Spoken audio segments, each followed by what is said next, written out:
Boys and girls, welcome to another video. Today's video is on how to make a homemade waterless wash product. There's endless debate as to, does waterless washing truly scratch your car? Is it safe? You can line up 1,000 guys, you'll probably get 1,000 different opinions. The point is I'm a big fan of it if used appropriately.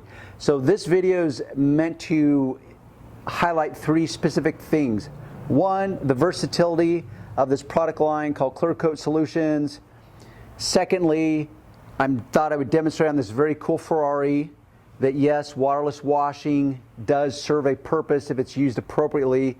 Thirdly, which is, I've already forgotten what thirdly is because I'm juggling like 20 different things in my head in me trying to illustrate what I want.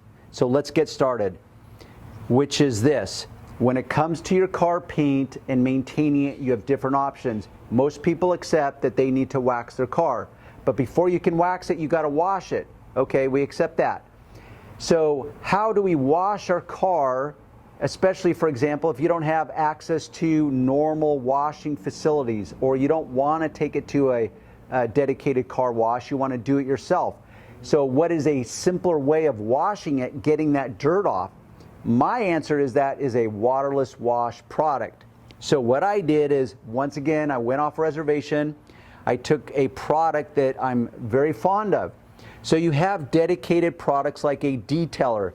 A detailer like this product is intended for light dusting, fingerprints, smudges, that kind of stuff when the dirt is not excessive by any means. So yes, you can use a dedicated detailer. Then of course you've got your wax. So what I wanted to do, because this product line does not have a dedicated waterless product, which he could easily develop, and he could then come up with yet another product to try to sell you guys, but he doesn't. He keeps it very simple.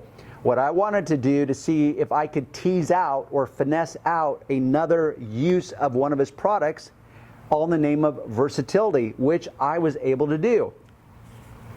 I was going to naturally default to the detailer and dilute it down in water to make a waterless type of product, waterless wash type of product. But I thought, well, wait, if I can do it with this, I know I can do it with this because they start with the same basic chemistry, which is true waterborne technology. What that means to you and I is that the water, the purified water that he uses, is the carrier, not the traditional heavy solvents or oil, silicone-based products that you're going to find elsewhere. So water is the carrier for the main ingredients of these formulations. So in my little brain, I'm thinking, wait, if I can get good, how can I get better, or how can I get great? Well, that's where I reach for my Q7 wax. So what I do is I fill to this pick whatever bottle you want, because there's a lot of inconsistencies with these 32-ounce bottles from here up. So this base seems to be consistent among the spread of choices. So I fill it up to here and I add 1 ounce of the wax because I thought, well, shoot, if I'm going to go through the trouble of doing this, which I want to do because it's yet another product that I can use, why not add wax to the equation? For example, O&R, a very well-known rinseless product, a no-rinse product. They have a rinseless wash, but a rinseless wash and wax. So my thought is this: if I'm going to go through the effort to wash my car through the use of this technique, why not add some wax to it so that I can get better rather than just good? Hence, I use the spray wax to make this formulation. So 1 ounce of the spray wax mixed with roughly 32 ounces. What I do officially is this: I fill it up to this line with distilled water. I use distilled water because it's the purest water you're ever going to be able to find. I fill it up with water. I add my 1 ounce of Q7 wax to it. I shake it up, my microfiber cloth, and now I spray directly onto the panel And what I'm doing is I'm trying to remove the dust, remove the smudges. I'm not trying to rub it in. There is a difference, because when I'm teaching beginners, generally I see them go in at like level 12. They're gonna come in hot. They're gonna spray. They're gonna think they gotta like be aggressive and rub it. It's like, whoa, hey, all we're trying to do is a light dusting, a light cleaning here. So you spray and you are wiping. You're not rubbing it in, you're simply wiping it. And you just go around the entire car. Now, what's cool about this product is that it can be also used in direct sunlight on hot paint. Any product is going to be more difficult in direct sunlight on hot paint. That is the rule. The difference is can a product be finessed, or is it formulated to be used in direct sunlight?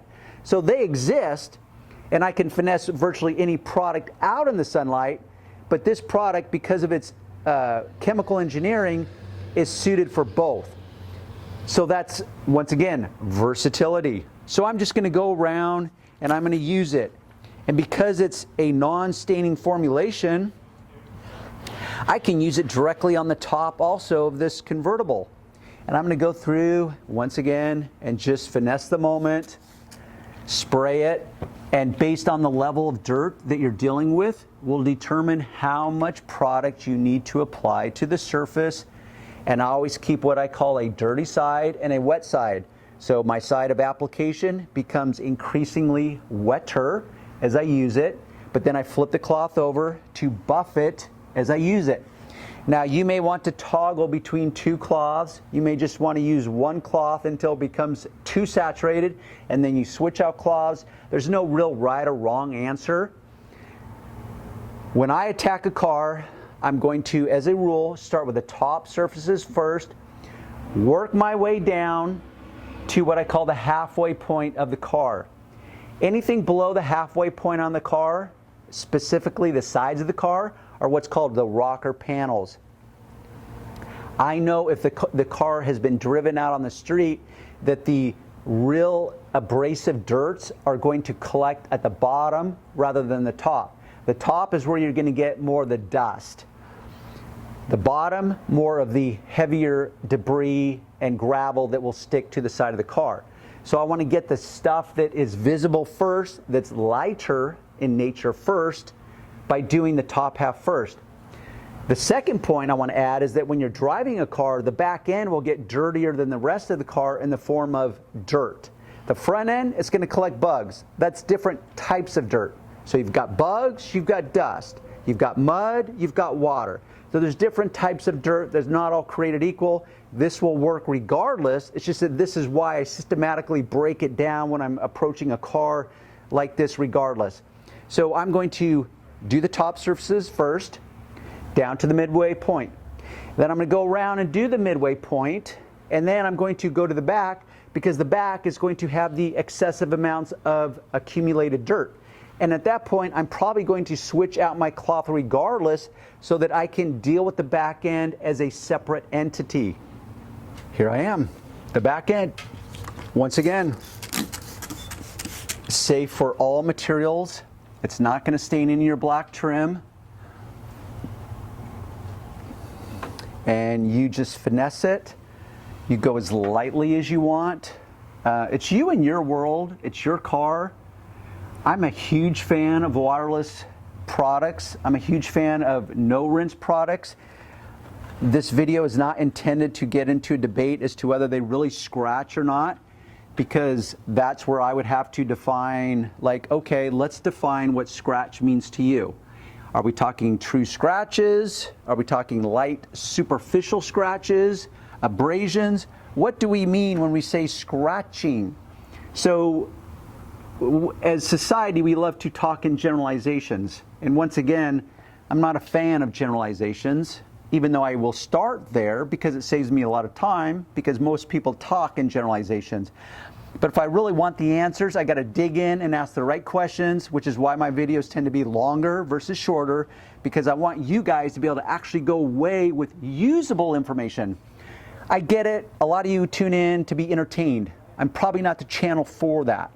hopefully I am engaging enough so that you want to tune in to learn the details and the specifics so that you can actually implement them in your real world and get desired results.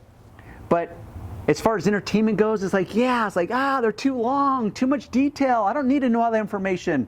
Well, you don't until you suddenly do, until you're suddenly on that job or on your car that you're very emotionally attached to, and now you're like, wow, I wish Darren had told me that. How come he didn't? It's like, well, I had to keep my video under 10 minutes or less. So, little sidebar, little diatribe in the moment. With that said and you can always find this stuff if you just check the links below my videos. Q7 wax, I'm a big fan of. I made a separate video for that, so it can work independently for its own uses. But I decided, hey, I can create yet a second or an additional product called a waterless, because the formulator and founder of this company does not have a dedicated waterless product, because he's not trying to create a product line of 100 different types of products like the rest of the world is. So I thought, well, shoot, it has its place in the world of detailing and car care. I bet I could come up with one very simply, which is distilled water combined with the Q7 wax. Hopefully you've learned something. Maybe you'll embrace it, maybe you won't. By all means, leave me a comment below. I'd like to know some of your guys' formulations of how you've gone off the reservation and broken the rules. That would be very entertaining to me and other people that follow in and read the comments. By all means, give me a thumbs up if you like what you see. Subscribe if you want to get the alerts when I upload a video. Hit that little bell icon after you hit the subscribe button, and you'll be alerted every time. Until then, we will see you on the next video.